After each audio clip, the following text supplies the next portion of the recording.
Fred Magnabete, thank various companies and various agencies.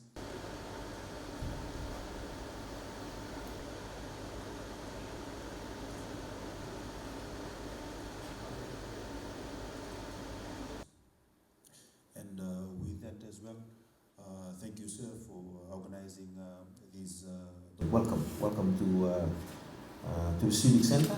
And, this place was being used by us over the last 7 to 8 months as our storage facility for COVID-19.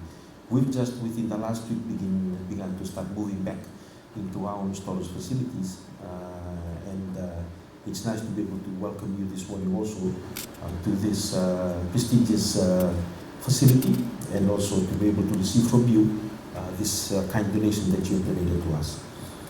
It is reassuring to see that the effect that local companies, the efforts that they've been able to put in terms of standing up to COVID-19, because it's not only the Ministry of Health, or not only the role of government, but as kindly alluded to by my colleague here from Meat Products, it's all of us together. And we'd like to thank companies such as Meat Products Fiji Limited, who stood up to support us, the Ministry of Health, but also in this time of crisis, find the opportunities to be able to further diversify their business catalogs. The donations today are 100 gallons of 4.5 liter toilet bowl and urinal cleaner, 100 gallons of 4.5 liter multi-purpose detergent, and 100 gallons of 4.5 liter of liquid bleach with 10,000 Fiji dollars. It is a big relief, and certainly boosts the services provided at the quarantine health facilities and other health facilities around the country. A challenging year, however, the company has displayed resilience and commitments and healthy partnership with private sectors in keeping the community safe. And in addition, the company's trustworthiness to support the Ministry of Health during these challenging times that we face.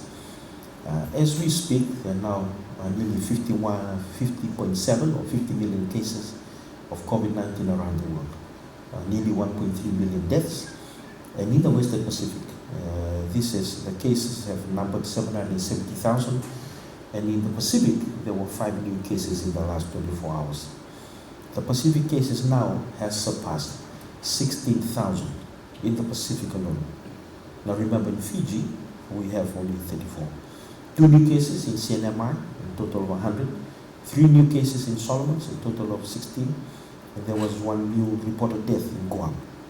As I've alluded to, we have only 1 active case, and we have a case fatality at 5.88% because of our 2 Fijians who came back from overseas. And it is our duty of care to bring our own people back, and apparently they succumbed to COVID-19, and it is likely that they came with COVID-19 from overseas, very likely.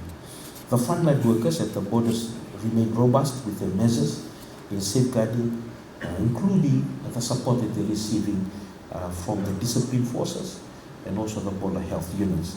You must have also seen that recently Nadi Airport has been designated as achieving #1 status in terms of COVID-19 preparations and also COVID-19 strategies that they have in place.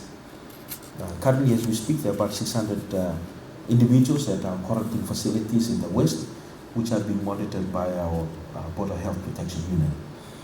With our remodeling, we have never stopped with operations on the ground, and we continue to move into the hard-to-reach places in ensuring they are provided the same health care. From the 2nd of April until 9th of November, we have screened 860,000 Fijians with a national coverage of 97.2% of Fiji's population. As I speak, there are 32 operational field clinics around the country, and we will continue to monitor the community through strengthening our surveillance system. And this includes assisting our neighboring countries in the Pacific in whatever way that we can. In conclusion, the Fiji government will continue to work diligently in protecting all Fijians in this unusual pandemic that we are facing. And lastly, we continue to work with Meat Products Fiji Limited, and we thank them for their enthusiasm to work closely with the Ministry of Health and the support towards us, and also their support to all Fijians. Mnabolevu, God bless you. Mnabolevu in progress.